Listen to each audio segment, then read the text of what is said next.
Gopijana Balaba Girivardhari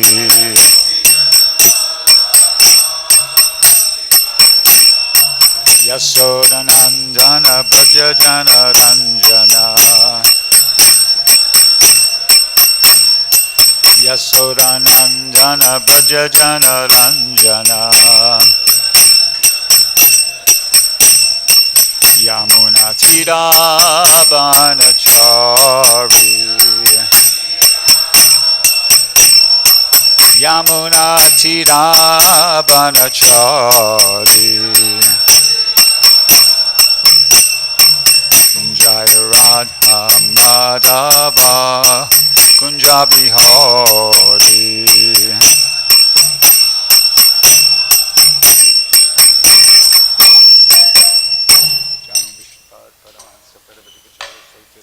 Shishimada's Divine Grace, A.C. Bhaktivedanta Swami, Srila Prabhupada Ki Jai.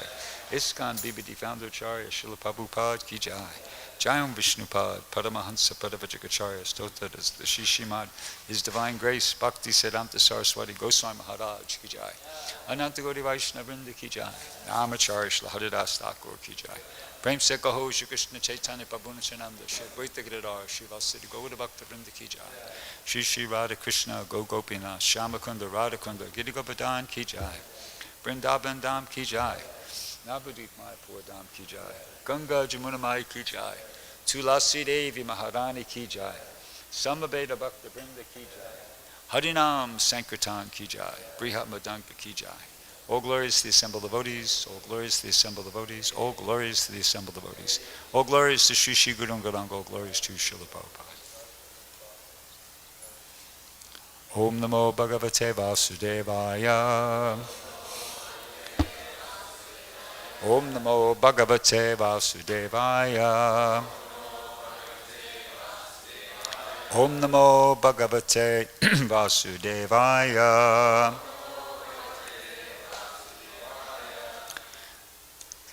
So, we're going to read something from the Krishna book this morning.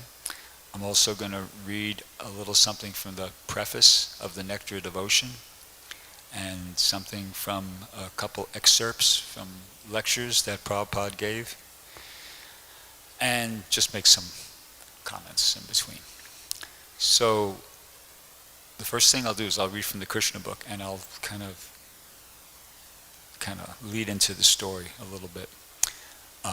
So my service is distributing books, and thanks to Srivas and the cooperation he receives from all the devotees here and the congregation, I'm able to distribute a lot of Bhagavad Gitas. Okay? So this is something that I experience not on a regular daily, almost on a regular daily basis, that I'll have a table set up and have the Bhagavad Gitas on the table.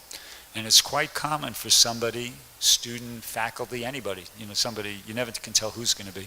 They'll walk up to the table and they'll go, oh, is that Bhagavad Gita? Does this happen to you too? Is that Bhagavad Gita? Many times. Or the person will look and they'll say, oh, Bhagavad Gita. Like, they know about it and they're impressed by it. They're not devotees. I mean, they're just some person out there, and they probably if they have come in contact with the Bhagavad Gita before, probably some bogus Bhagavad Gita, because pretty much all Bhagavad Gitas aside from Prabhupada's and Acharyas in this disciplic succession are not so bona fide. There's a lot of unbona fide Bhagavad Gitas out there, but despite all that, Bhagavad Gita is famous. Bhagavad Gita is famous and Bhagavad Gita is respected. And there is a story behind that. It's not just a coincidence. Here's the story, okay? This is from the Krishna book, and the story is titled, Krishna Recovers the Son of His Teacher. So I'm reading from, in that chapter, it says, Lord Krishna and Balaram, the reservoir of all knowledge, exhibited their perfect understanding of all the arts and sciences mentioned above. So this is referring to when they were at the home or the ashram of Sandipani Muni, who was their guru, and he taught them all sorts of different things. Then they offered to serve their teacher by awarding him anything he desired. This offering by the student to the teacher or the spiritual master is called Guru Dakshina. It is essential that a student satisfy the teacher in return for any learning received, either material or spiritual. When Krishna and Balaram offered their service in this way, the teacher, Sandipani Muni, thought it wise to ask them for something extraordinary, something no common student could offer. He therefore consulted with his wife about what to ask from them. He and his wife had already seen the extraordinary potencies of Krishna and Balaram, and could understand that the two boys were the Supreme Personality of Godhead. They decided to ask for the return of their son, who had drowned in the ocean near the shore at Prabhas Chetra. When Krishna and Balaram heard from their teacher about the death of his son, they immediately started for Prabhas Chetra on the chariot. Reaching the beach, they asked the controlling deity of the ocean to return the son of their teacher. The ocean deity immediately appeared before the Lord and offered him all respectful obeisances with great humility. The Lord said, "Some time back you caused the drowning of the son of our teacher. I order you to return him." The ocean deity replied, "The boy was not actually taken by me, but was captured by a demon named Panchajanya. This great demon generally remains deep in the water in the shape of a conch shell.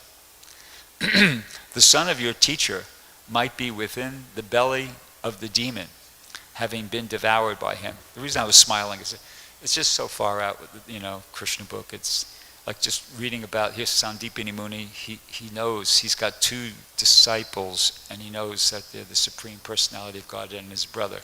I mean, just imagine that you're a guru, and it just so happens that two of your disciples are the Supreme Person, Godhead and brother, and how Krishna goes to the ocean, and he orders the ocean, and the ocean personified shows up, and he orders him, "Hey, give back that."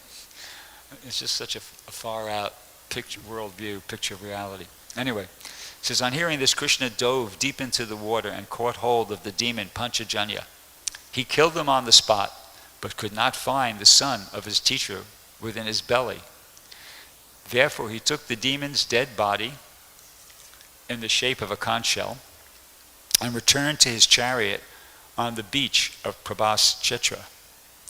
From there he started for Samyamani, the residence of Yamaraj, the superintendent of death.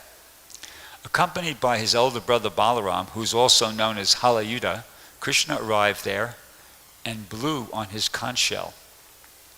Hearing the vibration, Yamaraj appeared and received Sri Krishna with all respectful obeisances. Yamaraj could understand who Krishna and Balaram were, and therefore he immediately offered his humble service to the Lord. Krishna had appeared on the surface of the earth like an ordinary human being. But actually, Krishna and Balaram are the super soul living within the heart of every living entity. They are Vishnu himself, but they were playing just like ordinary human boys. When Yamaraj offered his services to the Lord, Sri Krishna asked him to return his teacher's son, who had come to him as a result of his work. This is Krishna speaking. "Considering my ruling supreme," said Krishna, "you should immediately return the son of my teacher." Excuse me. Yamaraj returned the boy to the Supreme Personality of Godhead, and Krishna and Balaram brought him to his father. The brothers asked if their teacher had anything more to ask from them, but he replied, "My dear sons, you have done enough for me. I am now completely satisfied. What further want can there be for a man who has disciples like you? My dear boys, you may now go home. These glorious acts of yours will always be renowned all over the world. You are above all blessing, yet it is my duty to bless you. I therefore give you the benediction that whatever you speak will remain as eternally fresh as the instructions of the Vedas. Your teachings will be honored not only within this universe or in this millennium, but in all places and ages, and will remain increasingly new and important." End quote.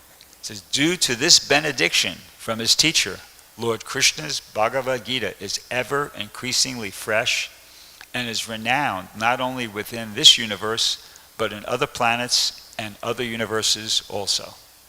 So that's the explanation why the Bhagavad Gita is famous. People aren't devotees, but it is famous. It's famous all over the world, And this is, something book distributors have experienced pretty much on a regular daily basis. So that's the explanation. That's the pastime. So I want to zoom out a bit and kind of read something from the Nectar of Devotion, which kind of will help us understand the big picture here about Janmashtami and devotional service to Krishna. So this is from the prefaces I mentioned previously. Prabhupada says, the basic principle of the living condition is that we have a general propensity to love someone. No one can live without loving someone else. This propensity is present in every living being. Even an animal like a tiger has this loving propensity, at least in a dormant stage, and it is certainly present in the human beings. The missing point, however, is where to repose our love so that everyone can become happy. At the present moment, the human society teaches one to love his country or family or his personal self, but there is no information where to repose the loving propensity so that everyone can become happy. That missing point is Krishna. And the Nectar of Devotion teaches us how to stimulate our original love for Krishna and how to be situated in that position where we can enjoy our blissful life. Our love can be fully satisfied only when it is reposed in Krishna. This theme is the sum and substance of the Nectar of Devotion, and it's of course the sum and substance of Krishna consciousness, which teaches us how to love Krishna in 5 different transcendental mellows. The Nectar of Devotion teaches all men how to perform the simple and natural method of loving Krishna, the Supreme Personality of Godhead. If we learn how to love Krishna, then it is very easy to immediately and simultaneously love every living being. It is like pouring water on the root of a tree or supplying food to one's stomach. The Nectar of Devotion will teach us how to turn the one switch that will immediately brighten everything, everywhere. One who does not know this method is missing the point of life. The Nectar of Devotion is not presented to condemn any way of materialistic life, but the attempt is to give information to religionists, philosophers, and people in general how to love Krishna. One may live without material discomfiture, but at the same time, he should learn the art of loving Krishna. At the present moment, we are inventing so many ways to utilize our propensity to love, but factually, we are missing the real point, Krishna. So, and Janmashtami is special. We hear the phrase, you get special mercy on Janmashtami. So what is that special mercy? Special mercy is that on Janmashtami, you have greater access. Greater access. Krishna it's a special day, and you have this greater access. It loans itself more to helping the aspiring devotees reawaken their dormant love for Krishna. That's the special mercy, right?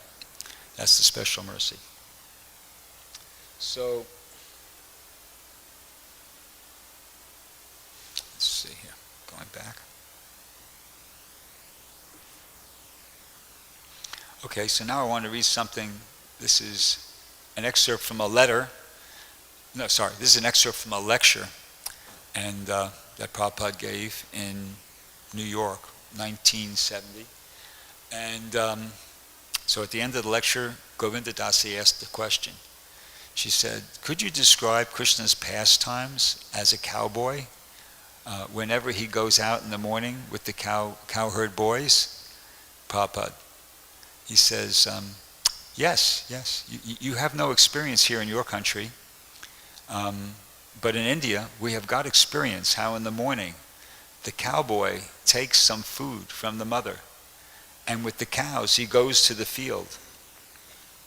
The cows are let loose on the grazing ground. They are enjoying. And this cowboy sometimes is singing. The flute. Krishna's flute is because he is cowboy. The cowboys still play with that flute. In India, you'll find. Because the cows are let loose. They are doing their own work. And what they will do, meaning the boys, what they will do, they are playing. There are many cowherd boys. They are playing. Sometimes playing on the flutes, sometimes sporting, sometimes eating. So Krishna was exactly doing like that. All the cowboy friends went with him. Krishna was, of course, a very rich man's son. His father was very rich. So he used to take with him very nice food stuff. Laddu, kachori, and other. His poor friends, they were taking chapatis, dry chapatis. Prabhupada laughs and says, they were enjoying, dividing, your food, my food, his food, they'd all share. And sometimes there was some trouble in the forest because Kamsa was after Krishna to kill him. He was sending his assistants, so some asura would come, Bakasura, Agasura, and Krishna would kill them. And the boys would return and narrate the story to their mother. Oh, my dear mother, such and such thing happened and Krishna killed it. And Prabhupada would laugh. He says, the mother will, oh yes, our Krishna is very wonderful. Prabhupada laughs again. Prabhupada's really enjoying telling the story. So Krishna was their enjoyment, that's all. The mother is speaking of Krishna. The boy is speaking of Krishna. So therefore they did not know anything but Krishna. Whenever there is some trouble, oh Krishna. When there is fire, oh Krishna. That is the beauty of Vrindavan. Their mind is absorbed in Krishna. Not through philosophy, not through understanding, but natural love. Krishna is our village boy, our relative, our friend, our lover, our master. Some way or other, Krishna. That is the beauty. Therefore, Sukadeva Goswami is describing the play of the boys. So now we can get some insight into how fortunate the devotees in this level are. He quotes a verse, Itam satam brahma sukana bucha dashyam gatanam paradaivatena mayashritanam naradadakena sakam vijaru krita punya punja. Oh, these boys playing with Krishna, they have attained this position after accumulating many, many births, pious activities. Krita punya punja. Just like a man collects dollar,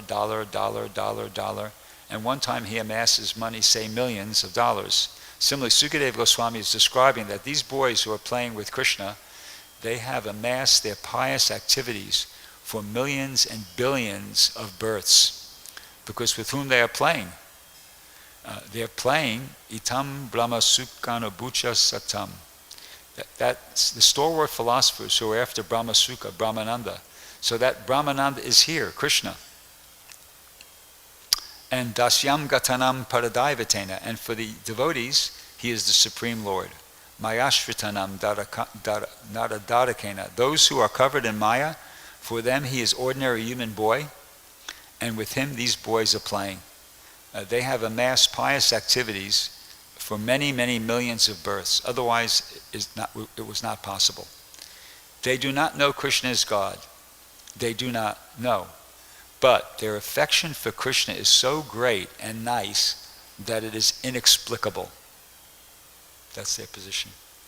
It says, I'll read it again. They do not know that Krishna is God. They do not know. But their affection for Krishna is so great and nice that it is inexplicable. They were playing. Krishna is defeated. Oh, Krishna, you have to take the friend on his shoulder. Yes, because you are defeated. So Krishna is accepting. Yes, come on my shoulder.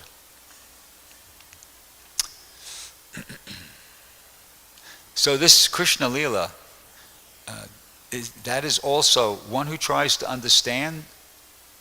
This Krishna, they are also like those boys who have amassed pious activities of many, many births, meaning other Krishna Leelas. It is not ordinary thing. And mayasritanam nadadadakena, those who are under the clutches of Maya, they will think these Krishna's pastimes, what is this? What is this? Krishna conscious persons, they are enjoying about Krishna's going to the field with some cows. They can't appreciate it. Just like one of our student, Ranchor, he asked me, Swamiji, how is it that God has become a cowherd boy? Prabhupada goes, yes, because ordinary people, they are thinking, God must be so great, great, that they cannot conceive. And that personality, how he becomes a cowherd boy, playing with the cowherd boys. Yes, Brahma also became astonished, and therefore he came to check. Everybody knows this pastime. Whether he is my Lord or not, Brahma's thinking, Prabhupada laughs again. Prabhupada's really enjoying telling all this, by the way. If you listen to it, it's a lecture, New York, 1970. Yes, bewildered, muyanti yatsuraya. The Bhagavat says, therefore, even the great personalities like Brahma, they are also bewildered to understand the personality of Krishna. Brahma also heard that at Vrindavan Krishna has appeared, and he is acting as a cowherd boy. He was also astonished. Oh, my Lord, he has become a cowherd boy? So he came to check. He took away all the cowherd boys and cows, everything. And after a few seconds he came. He said, Krishna is playing in the same way. And although I've stolen the boys and the cows by my energy, Maya, by the influence... I'll read it verbatim. Although Brahma's thinking, stolen the cowherd boys and cows, I mean to say the energy of Maya, by the influence of Brahma, they were kept in a secret cave. They were sleeping, but Krishna is playing. That means Krishna's playing his tricks. So that means he has manifested again the cowherd boys and cows. Then Brahma was convinced, yes, he is my Lord. And Brahma, in the Brahma Stava, the prayers of Lord Brahma, he goes, the Brahma Samhita, Ananda Chinmaya Rasapati Babhitabis Tabirya Eva Nija Rupataya Kalabi. So Krishna can expand in many, many thousands of forms. What Brahma will do by stealing his cowherd boyfriends and cows. Prabhupada goes, so Brahma was also convinced. These things you'll find in the Srimad Bhagavatam, Brahma Vimohana Lila. Even Brahma is bewildered. What to speak of ordinary men like us? On that point, Prabhupada explains in one purport in the 7th chapter of the Bhagavad Gita that when Krishna was present, it's not like everybody understood that he was the Supreme Personality of Godhead. Maybe, I think he said the Pandavas, in the purport he said the Pandavas, Bhishma Dev, Kunti, and I think like a couple hundred other people. There wasn't a lot of people that understood that Krishna was the Supreme Personality of Godhead. And the reason for that is because, people are envious. That's the condition of being a conditioned soul. In the 9th chapter of the Bhagavad Gita, Krishna says to Arjuna, he says, Idam tute guyatamam pravakshyami anasuyave yanam vigyanam sahitam yajgyadva moksha sesubat. Because you're never envious of me. That was one qualification of Arjuna. He's never envious of Krishna. So Krishna was willing to explain to him higher knowledge in this secret of Bhagavad Gita. And also in the 4th chapter, Krishna says, Se'evaya maya tedyab yoga prokta paratana bhakta saka shikant. How's it going? Bhakta cheti sakat. I can't remember. But that's the important line. He says, because you're my friend, rehasyam etad uttamam. Because you're never ever those were his 2 qualifications, Arjuna's 2 qualifications. He was never envious of Krishna, he was Krishna's friend. So therefore Krishna was prepared to reveal to him, Bhagavad Gita like that. And so we have to work at that, try to not be envious of Krishna, purify our consciousness, engage favorably in devotional service. And, it's, sometimes you hear that and you think, well, I'm not envious, but it's a natural tendency for a conditioned soul to be envious. It's a natural tendency to just, like, I'll give you just an example that came to my mind. Like this devotee Mahotsa who was just here, right? He has done some astounding things in book distribution. I mean, it's like he distributed over 50 sets of Srimad Bhagavatams in one day to total strangers. It's like, what? How do you, it's, to a book distributor, it's practically inconceivable. How do they do that? But, there's a tendency to, at least even myself, I found that you hear about it and you go, oh, yeah, okay, well, it's great. But devotees, you got to do more than that. It's not good enough for a devotee to just silently appreciate. In the 9th chapter of the Bhagavad Gita, Krishna says, Satatam kirtayanto mam, yatantas cham judavrata, namasyadchascha namam makcha, nichayuktu pashate, that, the devotees, they're constantly glorifying me. So that's the point. It's not enough just to, hear about these glories of Krishna or the spiritual master or other devotees and just kind of go, oh yeah, that's cool, that's nice, that's good. No. Satatam kirtayantamam, we should glorify. That's the business of a devotee, right? And that'll help. That's like the antidote or the counteractive measure against the envy. Because the envy is just to overlook. Oh yeah, so what? And forget about it. But no, we should glorify. We should glorify the activities of Krishna. We should glorify the activities of the spiritual master and great accomplishments of the devotees as well. That's important. So, did I finish it? No. So Krishna Lila is to understand. There's no need to. Here, this is the best part. So Prabhupada, so Brahma was also convinced. These things you'll find in Srimad Bhagavatam. Even Brahma is bewildered what to speak of ordinary men like us. So Prabhupada concludes by saying, so Krishna Lila, there is no need of understanding. Simply, you love Krishna. Then whole business is finished. Just like if you touch fire, if you understand it or not understand it, the warmness is there. Similarly, either you understand Krishna or you do not understand Krishna. It doesn't matter. Simply, if you love Krishna, then your life is perfect. That's all. Yeah, that's the big thing. Understand Krishna or not understand Krishna, it doesn't matter. Simply, if you love Krishna, then your life is perfect. That's all. So in 1975 in Atlanta, Prabhupada was there for about a week, and a lot of nectar things happened. He gave the devotees that song, Paramakarana Dvijana. He taught them how to chant that. And also he met with the Bhaktivedanta Institute scientists, and also the book distributors were there. Book distributors from all over the country. Maybe Srivas Prabhu was there, and Naikatma might have been there. Were you there? Atlanta 75 when Prabhupada was there? For an installation of the Gaurnatai deities? No. Anyway, a lot of devotees were there. And so our Nirantara happened to be there.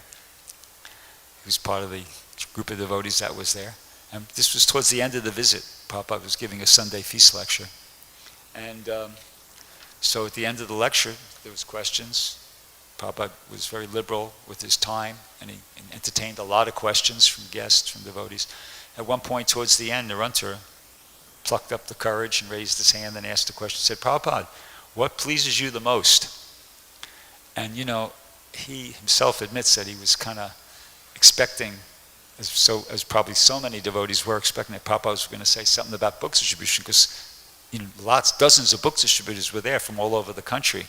So they were expecting, Nirantara was like setting him up, giving him an alley-oop, okay, here's your Prabhupada. What pleases you the most? And Prabhupada, without pausing, and he just said, if you love Krishna. Same point, That was the big, the most important thing, the big picture. And I had a thought just the other day. I had one little time when I was able to ask a question to Prabhupada. It was at the end of a Bhagavad Gita class in New York, late 73. Maybe I've told this story before, maybe many of you heard this story, so I'll give you like the real condensed version. So at the end of the class, Prabhupada asked, are there any questions? And there was 2 questions. And Prabhupada was sitting on the Vyasasana, very relaxed, like this, leaning back on the bolsters. And he said, "Are there any more questions?" And nobody raised their hand. And I was a relatively new devotee at that time. I'd been in the temple maybe 6 months or 8 months or something like that. And I wasn't initiated. So Prabhupada, was relaxing. He said, "Any more questions?" Nobody raised their hand. And he said a second time, he said, looked around, "Are there any more questions?" Nobody raised their hand. And I was thinking in my mind what was going on is, well, hey, come on, somebody ask a question. It's obvious Prabhupada wants to keep speaking. Somebody ask a question. And so Prabhupada said a third time, Prabhupada, still, leaning back on the bolsters, very relaxed. Are there any more questions? Nobody raised their hand. And I was thinking, this is embarrassing. They're embarrassing Prabhupada. That's what was going on in my neophyte, foolish illusion mind. Anyway, so I raised my hand. and I didn't have a question. At the moment I raised my hand, I still didn't have a question. But I raised my hand because I was feeling so uncomfortable for Prabhupada, as I was thinking. And they called on me, and I said, Srila Prabhupada, could you say something about the mercy of Lord Chaitanya?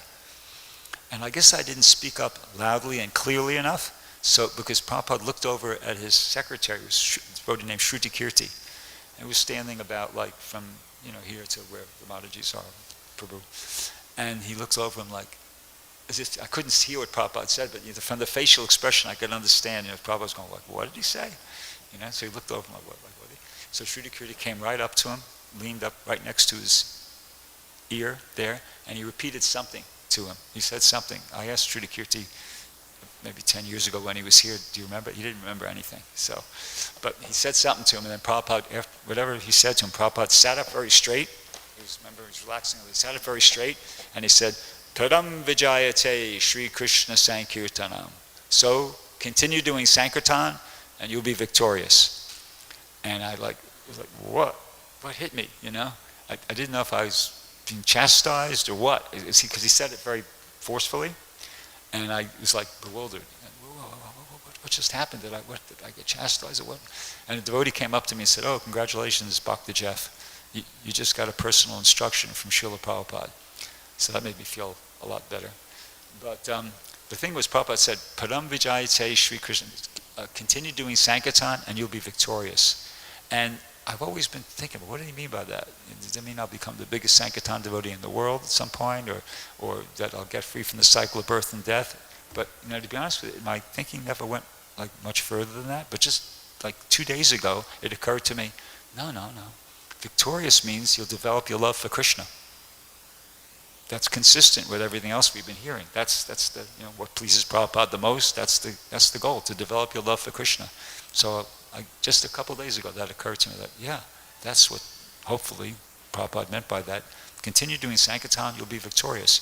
You'll reawaken your dormant love for Krishna, that's the ultimate goal. So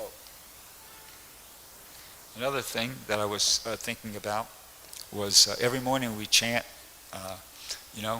2 verses from the Brahma Samhita when we greet the deities, and the second one is Angani Yasha Sakalendriya Vrittimanti Pashyanti Panti Kalyanti Chiran Jaganti. If I don't sing it, I won't remember it. Chiran Jaganti. Ananda Chinmaya Salu Jvala Vigrahasya Govinda. Okay, so it's explaining how any one of Krishna's senses can do what any of the others could do.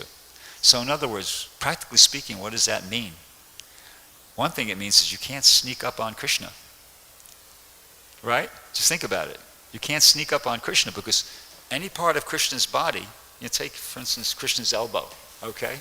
Krishna's elbow can see, can hear, can smell, can taste, and can feel, and can think, because that's a sixth sense, right?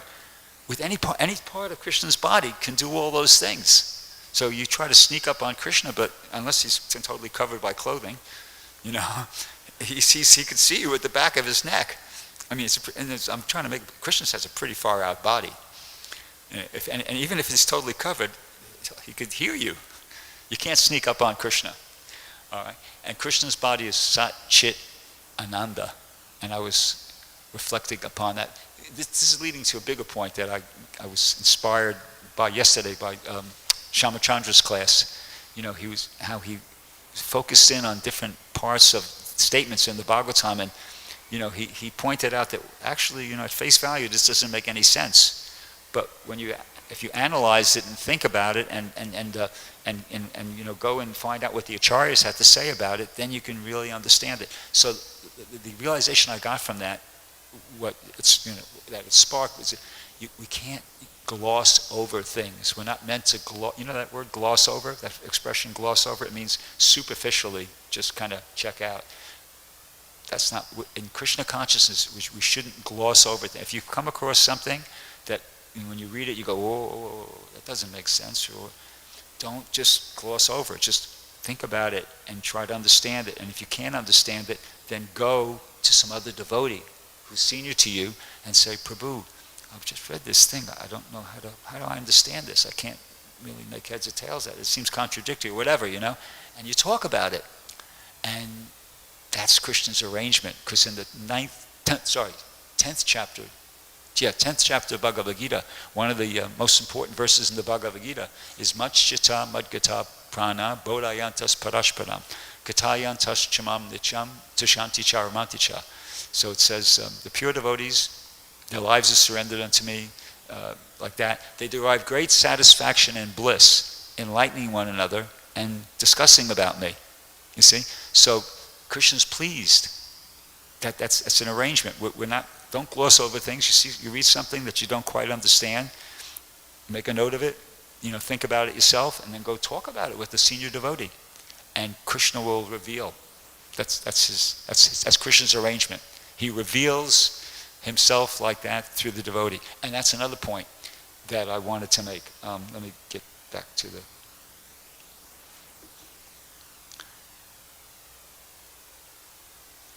Yeah, very important point is that Krishna cannot be understood directly. And I've heard Prabhupada just recently say this in a lecture, and many, many times over the years. And this is an excerpt from a lecture where Prabhupada makes that point, that you have to understand Krishna through a bona fide representative. And here it is. It says, in the Katha Upanishad it is said, Tad Vigyanartam Sagarum Eva Abhigachet. That's from the Mukunda Upanishad 1.2.12. Abhigachet. This is a Sanskrit grammatical injunction. When there is the question of imperative, you must, there is vidilin, this form of the verb, it is used gachet. Gachet means you must go. You don't think that without going to a qualified bona fide spiritual master you can have. No, that is not possible. Lord Krishna also recommends tadvidi paripatena paripashnena sevaya. If you want to learn that transcendental science, then you have to find out a transcendentalist first of all. That is also recommended in Katha Upanishad. In the Bhagavat also it is said, Tasmad Gurum Papajeta Gigasu Shreya Uttamam. One who is hankering after the highest type of question. So 3 references right there. So a very important point that reading Prabhupada's books, reading about Krishna, and discussing it, and seeking out more advanced association, and discussing the philosophy. And by doing that, Krishna is pleased, and he reveals these things to you. So getting back to the point about you can't sneak up on Krishna. Another thing was because once again I'm trying to get in the habit of thinking about some of the things we're hearing every day. What is it? I don't want to just be like just rattling it off like and no, they're very meaningful, and the more you think about it, the more the meaning is. So in an attempt to make it more meaningful for myself, I thought of this analogy about Krishna's body being Sat, Chit, and Ananda. Okay, because that's, we're singing that. And so imagine you're in a situation where you're at a lake, and there's a pier going out into the lake. And on the pier, it's like, like Santa Monica Pier, like that. Down at the end of the pier, there's a big area, and there's a big party going on, and you're there at the party, okay? And everybody's partying and having a good time. They're enjoying, it's nice, warm, and sunny, and, nice air, sea breezes, etc., okay? And you fall in, or somebody falls in the water, and nobody notices, okay?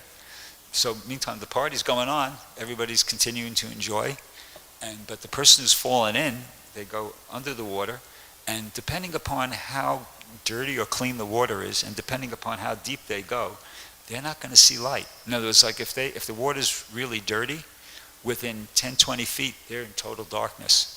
If it happened to be Crater Lake, well, you could go down 700 feet and there's still light penetrating. But in general, it's like 100, 200 feet in a lake. But the point is that, depending how deep you go, depending upon how deep you go, and depending upon how dirty or clean the water is, that's what's going to determine the light, that you receive. Okay. So the analogy is this: that we're in the water. we're all of us. This material world is like being underwater, and now in our situation, Kali Yuga, dirty water, and we're pretty down deep under. No light. But Krishna and all the Nityasiddha devotees in the spiritual world, they're just in Satchit and Anandaning away. They're just enjoying. Krishna's eternal, full of knowledge, full of bliss, always. See? So, and when Krishna comes, when Krishna was personally present here, he was like that. Eternal, full of knowledge, full of bliss. Prabhupada would describe when he was killing the demons, he was laughing. He was having a good time. Krishna was always having a good time. Krishna is never under the modes. The modes of material nature do not touch Krishna. We're totally covered by them. Conditioned souls, not, non-devotees, totally covered by the modes to different degrees. But, Nityasiddha devotees or liberated devotees, and Krishna, especially, totally free from the influence of the modes of material nature. His body is eternal, full of knowledge, and full of bliss. How does the verse go? Ishvara Parama Krishna Sat Chit Ananda Vigraha. That's what I was thinking of. Sat Chit Ananda Vigraha. He's the eternal form of blissful knowledge. Anadiradir Govinda Sarvakarna Karnam. The origin of everything and the cause of all causes.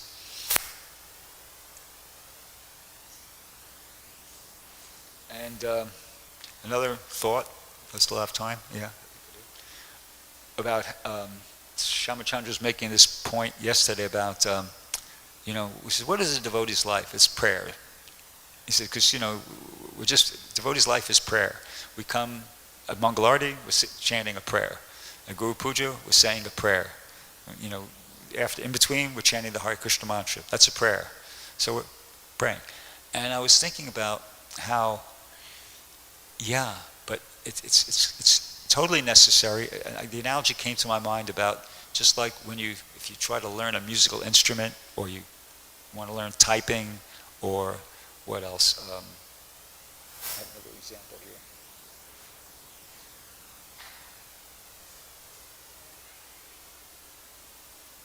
Oh, my favorite example, playing basketball.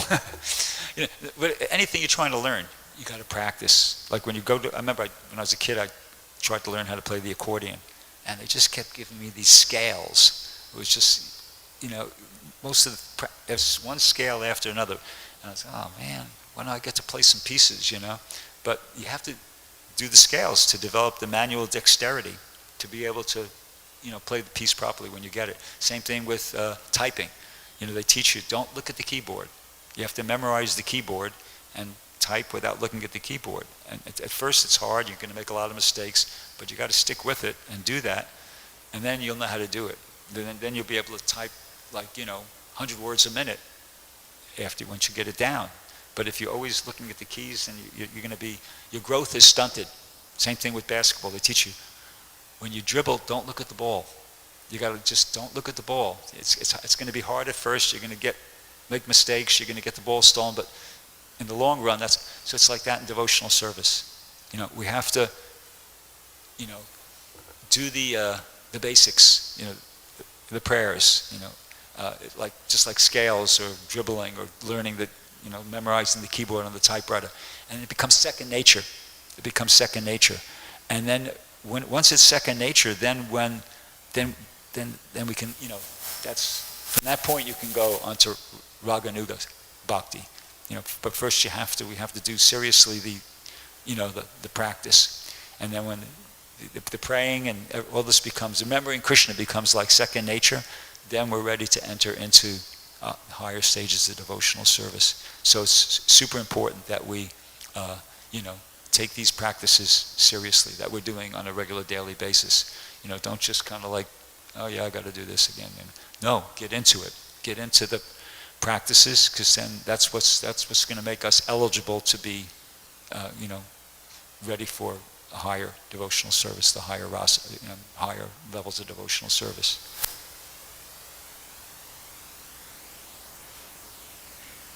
Let me see if I had anything else here.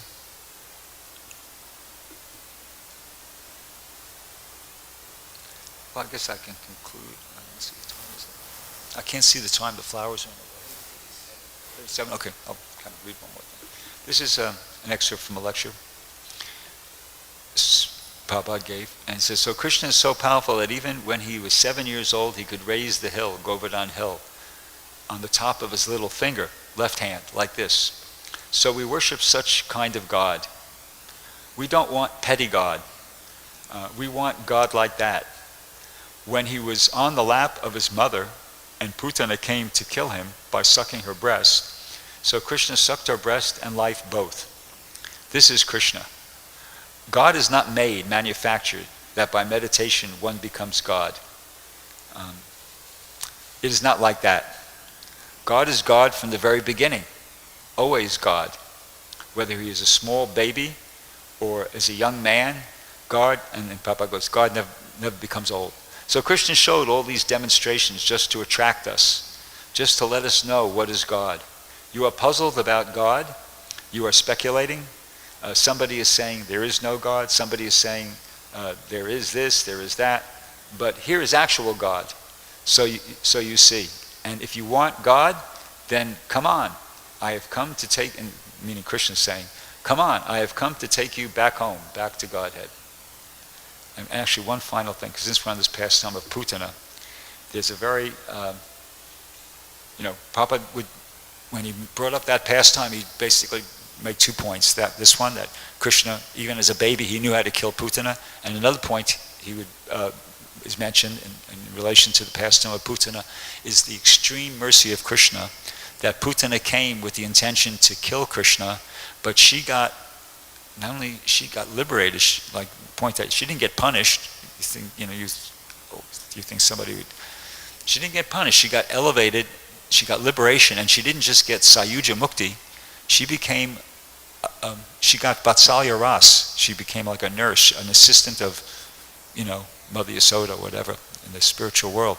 And reflecting upon that,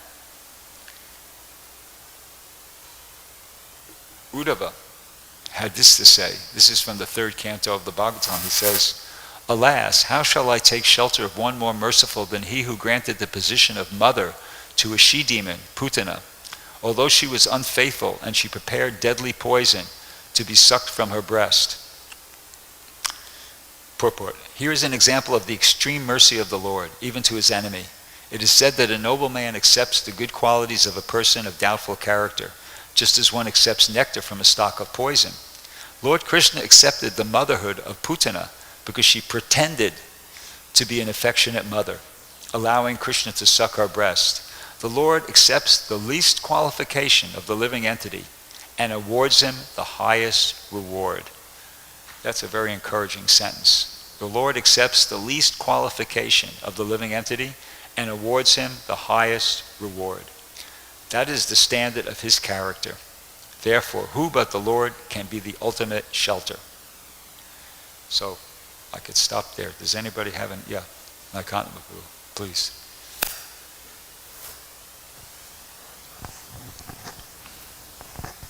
Thank you very much, Bhrgupati. It was a great class. I was really appreciating your point about engaging in the basics of Krishna consciousness and basic practices and developing them to the point where we can become Krishna conscious. In 1975, the Radha Damodar party had the opportunity of sitting in half the party. Actually, we only had about 75 young, overcharged brahmacharis. And if you've been in Prabhupada's room in Mayapur, it's quite small. But they were all packed out, and we were sitting there, and Dristadumna Swami gave, at the time, gave Prabhupada some dakshin. And Prabhupada said, "Oh, what is this?" And Maharaj said, "Well, this is some dakshin for you, Srila Prabhupada. The party wanted to give you some offering." "Oh, how much is this?" And Dristadumna said, "No, it's 50,000. And Tamal Krishna Maharaj and Dristadumna began to thank Srila Prabhupada for creating such a nice facility in Mayapur. And Prabhupada looked at the offering, and he just nodded his head very gently, and he put it off to the side. It was quite interesting. He wasn't really focused on it, but he was focused on his disciples. And Maharaj was saying, "Oh, Prabhupada, you've created such a nice place, and we're so happy and fortunate." And he went on and on. It was a real nice, humble appreciation. And Prabhupada said, this is your home. You should come and chant Hare Krishna. You should dance. You should take prasadam, and you'll be Krishna conscious. So you should come every year. So, of course, all the devotees yelled and screamed, and yeah, we want to come every year. But anyway, the point was that Prabhupada focused on just the basics of Krishna consciousness. That was his point. You just do the basics, and you'll become Krishna conscious. So I was appreciating your nice comment there. Yeah, thank you. Yeah, just you reminded me of something that else. In 1976 in Mayapur, they were having the temple president GBC meetings, and apparently they were very extensive. They're just going on and on and on. And at one point, Prabhupada said to them, they were all coming to meet Prabhupada, and Prabhupada said, resolutions, dissolutions, no solutions. No solutions. He said, you're missing the real point of this festival, the chanting. Yeah. He was trying to tell them, don't spend so much time just get into the chanting. Yeah, it was the same year they had all the professional kirtaniers would come from different places, and they would show off, and then Prabhupada nipped it. Yeah. Nah, this is not our program. Yeah. Such a noise. And sorry, I saw his hand. Then Rabindranath, yeah.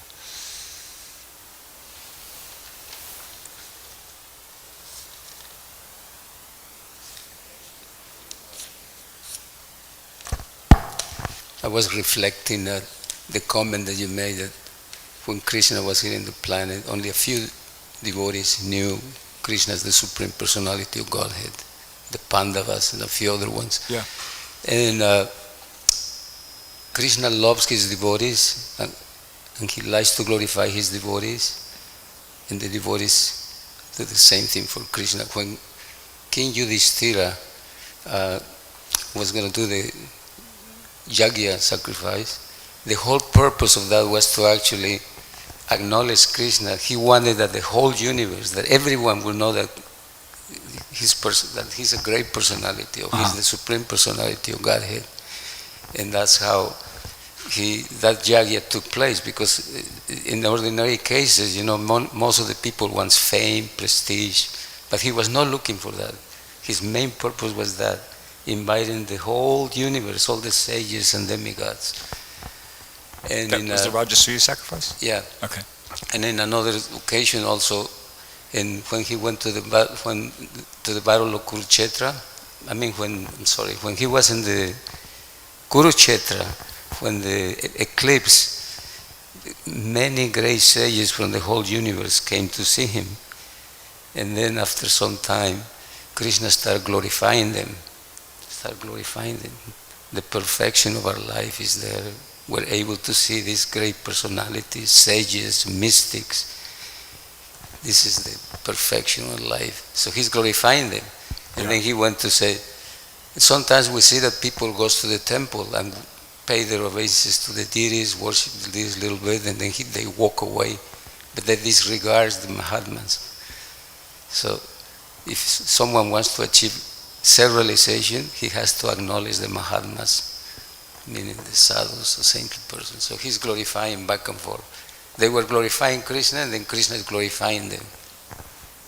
That's my reflection. Yeah, thank you. Nice reflection. Rabindranath Prabhu. And then we'll wrap it up after that. Thank you.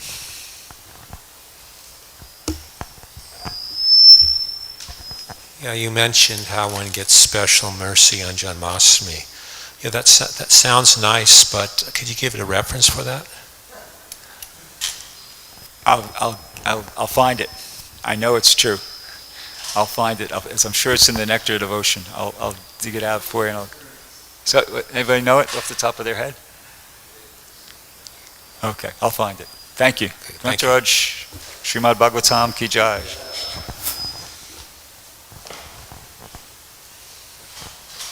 Thank you.